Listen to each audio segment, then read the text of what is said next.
It blows my mind that we are in the year 2020 and we still are not talking publicly. And I'm talking publicly like in schools and workplaces and therapy offices and on the news about triggers.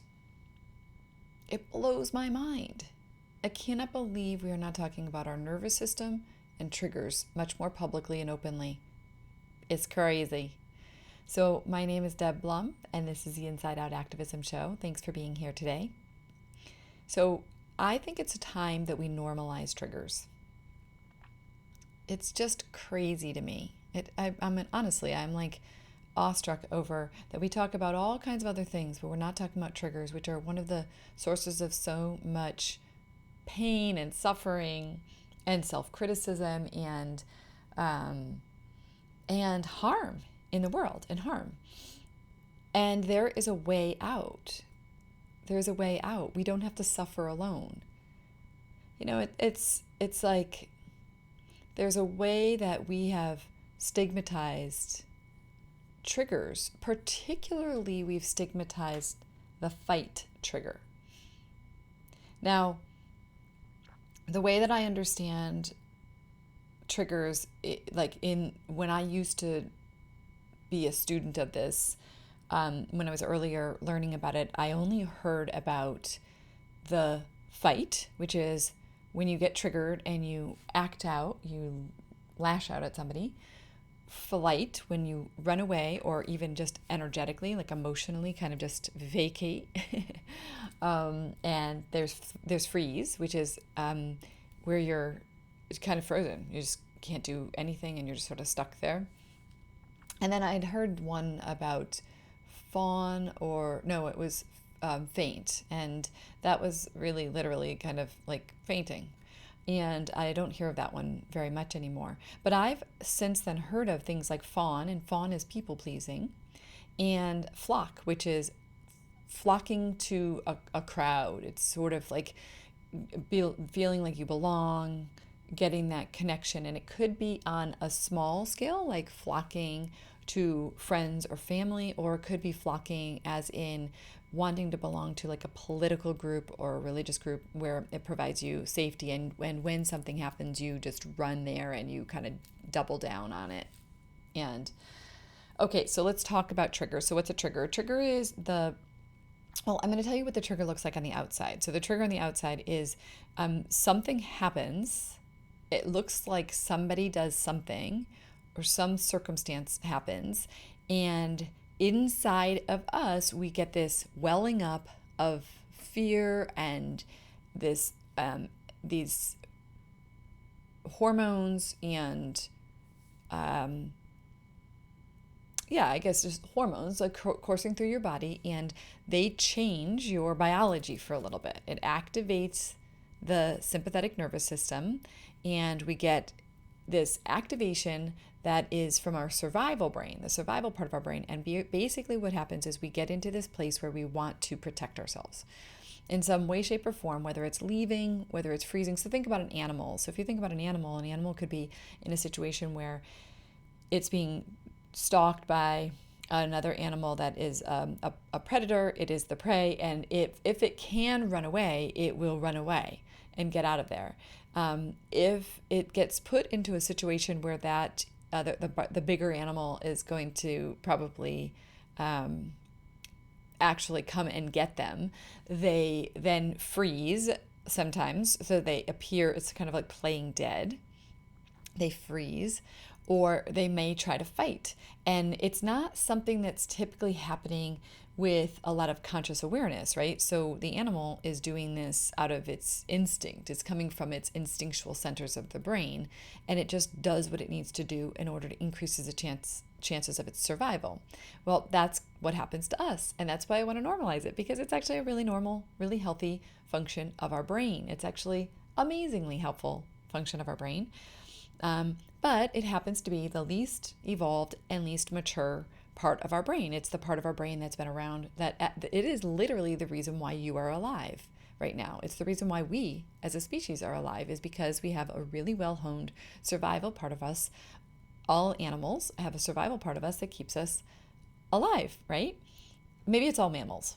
I'm not really sure. So I'm not really coming from the place of speaking as an expert on the biology of it all, but I am much more interested in speaking on the psychology and the emotionality of it all, and even the physicality of it all, because I think that these are the pieces. I'm much more interested in us understanding it so that we can do better. So I can point you to people who have an amazing ability to explain what it is that's happening in your body. And but what I do know is that this is very normal, and you should be so thankful that you have this, because if you are in a bad situation where you need to protect yourself, it is so great to have a body that knows how to engage and how to be able to get into it and fight and get what you need to survive, okay? To get out of a situation, to protect yourself, to do whatever it is that you need to do. Okay, now let me tell you what is how things get created in us and why we each have a unique way of reacting. Okay, so the reason what happens is it appears that the thing that is happening in the situation is actually the thing that is upsetting you. But what is actually happening is whatever it is that's happening in the situation in the present day is actually just triggering some memory in your body, not even necessarily a memory you can think of, when something happened very similar to that and you felt unsafe, you felt insecure, you felt you were in danger, you perceived this, and so you have a sense in your body that you need to be protected. And so it engages this sympathetic nervous system that's going to come in there and ignite your body so that you are in a position to be able to be hypervigilant and to protect yourself. Okay, so let's think about this. So what it is that happens, though, is that in childhood, we have all kinds of times when we're out of control, where we're not in control of our lives because we're little, and we could be an infant in a crib and we are crying and it feels really scary in our body and we're afraid nobody's going to come, and that engages part of us. It sort of imprints upon us an experience where we were not having a need met, and our brain creates these grooves and it creates this program, and there's a place where we felt unsafe. And it could happen from, circumstances where you got yelled at for something and you felt shame, or a time when you were left out of something as a kid with your friends, and then you felt shame or embarrassment or a sense of awkwardness or a sense of insecurity. And so all these things keep getting cultivated in our younger years, and usually it's like 0 to 7. And these things just become little programs in us, and there are all these little places where we didn't feel good enough about ourselves, where we had to sacrifice ourselves in order to make other people happy, all these different ways. It also could be extreme things, right? It could be more extreme things, like those are kind of like little t relational traumas. It doesn't mean to minimize them, because sometimes when they happen over and over again, they can be even probably even more impactful sometimes than a one-time major traumatic event. And then there are also these big T traumas, which are more what you think of as like post-traumatic stress syndrome traumas, and they can be from abuse and sexual traumas, and we think of it even things like people who have gone to war or things like that. But basically, there are things that happen to us that are much more impactful in the moment, and we have trauma from it, okay? But the trauma, and so let's just go a little bit deeper into that, which is that also you can have those types of traumatic experience like abuse, and they can be also happening over a long period of time, and that's when we end up with something called complex post-traumatic stress syndrome. And so all of these pieces, all these things in us, they really are, they are often misperceived to be that the traumatic experience is the root of it, right? It's the actual physical experience. But I'm a student of Dr. Gabor Mate, and I believe that, yes, I do believe that the actual experience can cause us pain, and physical pain, emotional pain, and suffering. And we can go back to that memory over and over again, and we could feel that sense of of pain and fear and terror. And I believe that it is also, what it does is it causes us to disconnect from ourselves. Now, you've probably heard of the word dissociation, and that is like a really pretty severe disconnection that many of us who have experienced trauma have experienced dissociation, which is kind of a separation from your body and your feelings. It's this sense of disconnect. But there are all variations of that. And you can have dissociation that happens about particular experiences, or you can have dissociation that happens kind of chronically in your life. And often this dissociation, it's really the real core of a lot of this is that what we have come to see is that when a child has a traumatic experience, but they are there with being supported by someone who loves them, and they are being held and cared for, and they are allowed to actually express and metabolize the emotions that are in their body, there is a much greater likelihood that that will not imprint upon them in a traumatic way. They will not need to disconnect from themselves and their feelings in order to be able to survive. They'll be able to actually stay with it and process it and metabolize it and integrate that experience into their life.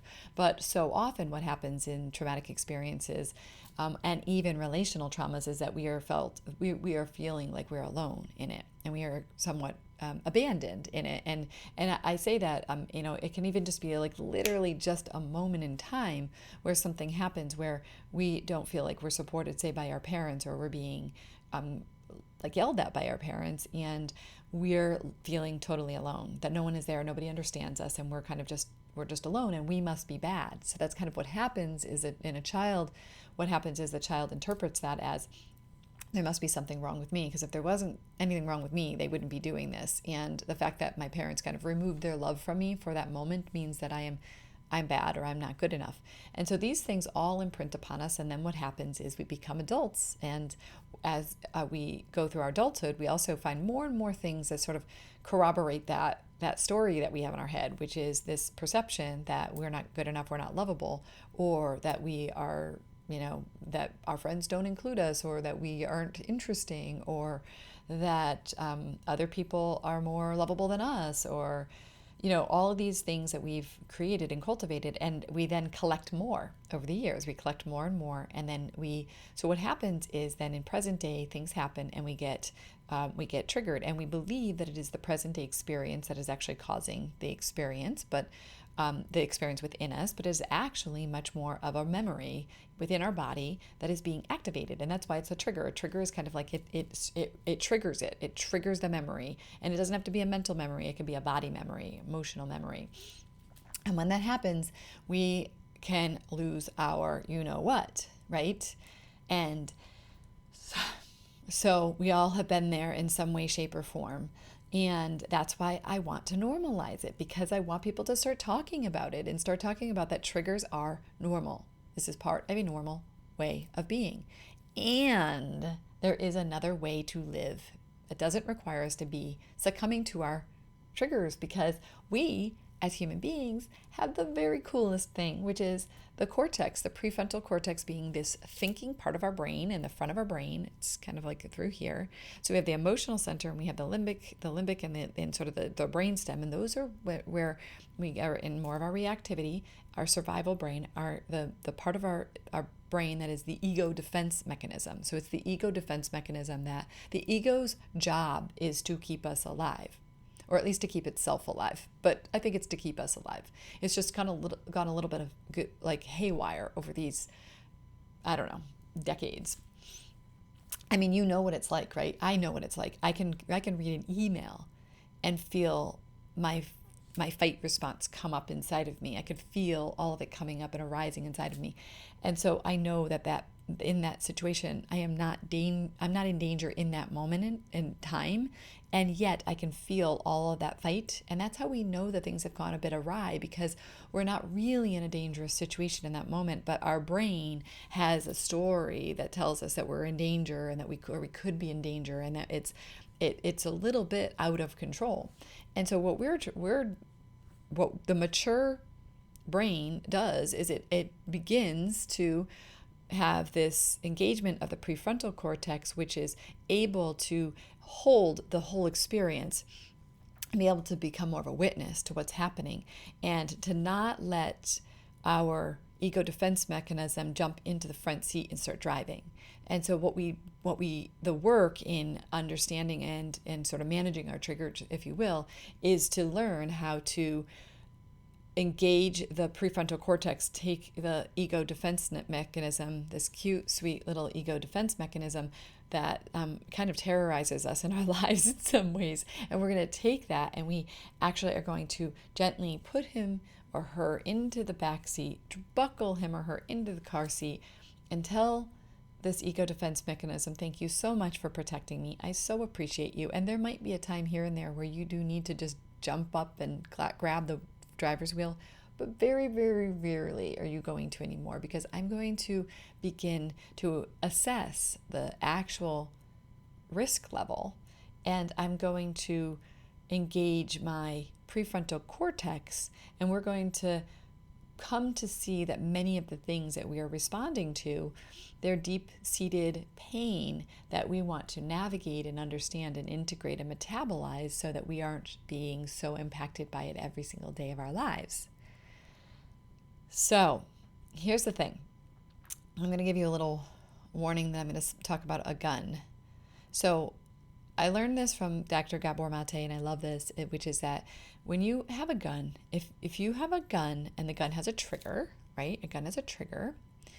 The gun, if you took the gun out and it wasn't loaded with ammunition and you pressed the trigger, nothing would happen. But when you have ammunition in it and you press the trigger, it fires off, right? It fires. That's what happens to us, okay? If you were just going about your life and you had no ammunition in you, no pain, no wounding, no traumas, no insecurities, no fears and worries, if you had none of that, then if something happened on the outside, the trigger, it would just be what it is. You would just like, oh, hey, what do you mean? You'd ask questions. You'd try to understand what was going on. But because we have so much ammunition inside each one of us, when we get triggered, we fire. Now, some people fire more internally and some people fire more externally, but we generally are firing. We're acting and we're reacting. We're not coming from a place of responsibility and responsiveness. We're coming from the place of reactivity and self-protection. So what that means is that we have to get to the bottom of it, right? We have to get to the ammunition. That's what we have to get to. But we have to take a parallel path with it, because we also have to make a commitment to ourselves that we are going to begin to do the work to notice the reactions, to notice the feelings inside of us, to understand how we impact other people, to make a decision that we don't want to be doing what we're doing anymore, and that we would rather dive deep and heal inside, so that we don't bring our reactivity into every situation that we're in our lives. Because we know, I know for me, so I had a really super strong fight response all through my 20s and into my early 30s. I was a fighter, and people would do the littlest things and I would be super reactive, and I acted out all the time. I was very, very reactive and acted out. And I hurt a lot of people. And I justified it because I didn't actually know what to do. I felt so out of control. I just thought that the other person deserved it. That's what I really believed. I really believed that the other person deserved it. They did something wrong, and then I was just protecting myself. And I wonder if you're feeling some of the same things, that like the other person deserves our like lashing out because they did this thing and they hurt us, and so we're going to protect ourselves. Well, unfortunately, it's not really true. They're more the messenger, and they're there to sort of remind us that we have this pain from childhood, and they're there to show us the way.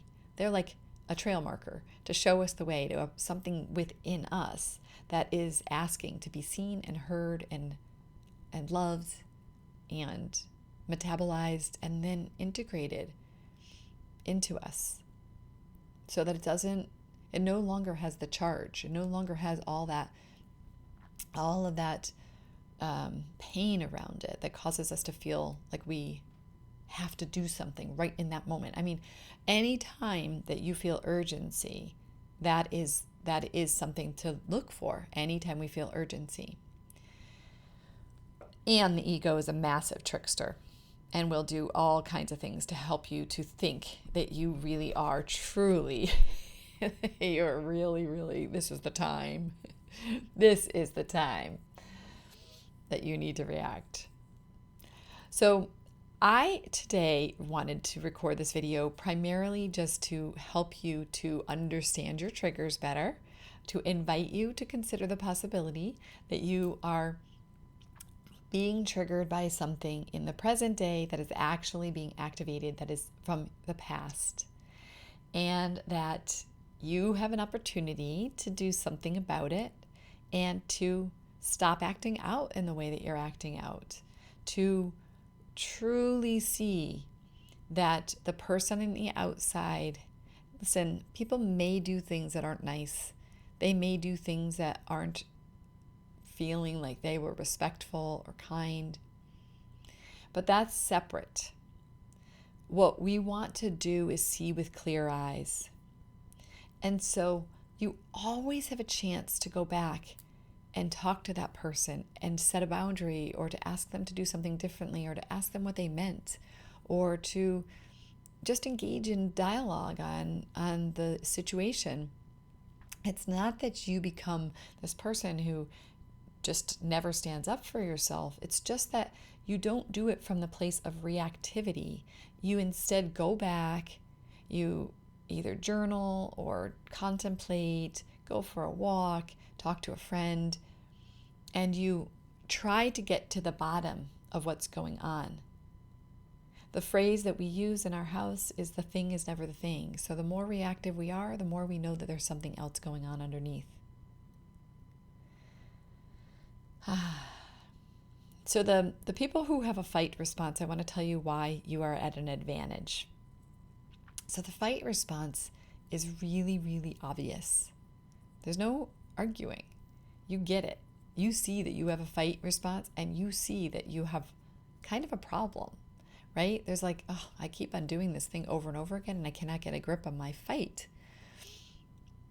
So that the types of responses that we have that are the acting out ones are actually in some ways better and easier for an individual because we can see it. So same with people pleasing. If we tend to go into people pleasing mode, which a lot of people who fight start by fighting, and then in order to repair, they get into sort of a people pleasing so that they can see if they're safe again, because they know that they had caused a disruption, and then they want to sort of remedy that because it's then scary. So the first thing is it's scary because of whatever it is that got triggered inside of them, but then they're feeling the sense of fear that they've now hurt another person or alienated another person, and so they feel they need to people please in order to bring them back in and get comfortable and soothe that disruption that happened.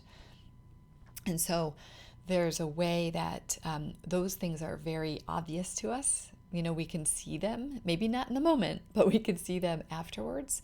And so those are easier to actually fix. One of the hardest ones to heal and to work through is when we flee, because oftentimes we think of ourselves as like peaceful and that we're taking the higher ground. So it's a little bit of a trickster.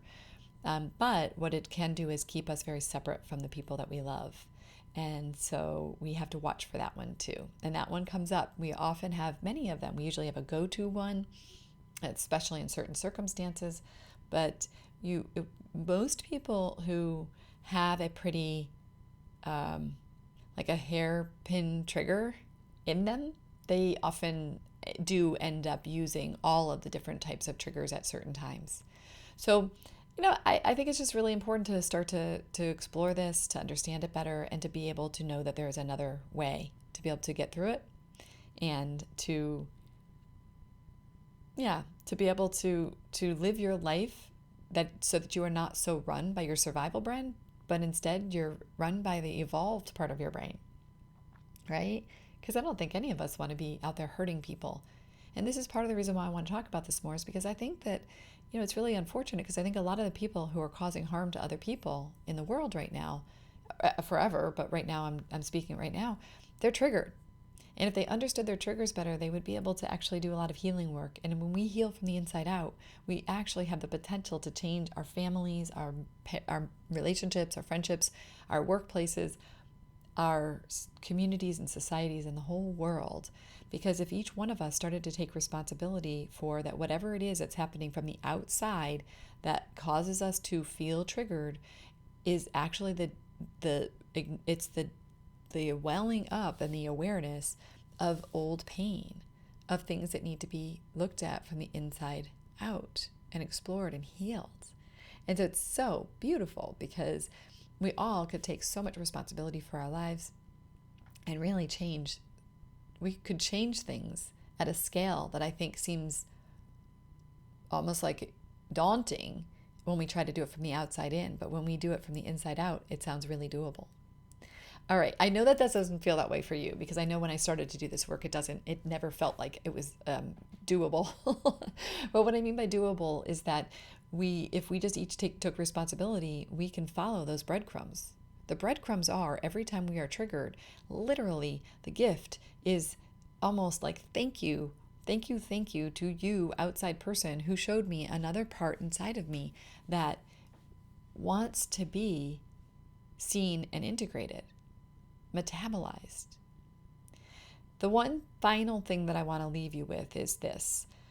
When we do this work, and I think this work includes things like I'm going to tell you some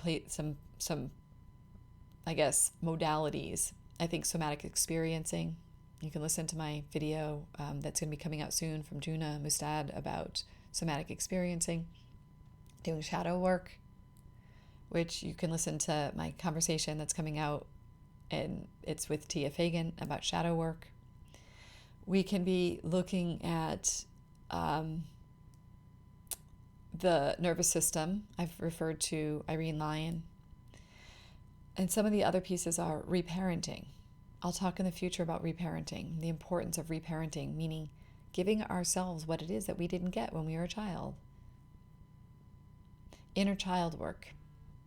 That's another really important place to be working. That's something that I will be talking about more. But Janet Philbin, I did a video with her about her book. She talks about the inner child a lot in there. There are a lot of elements in this where we can be doing healing work on all different levels.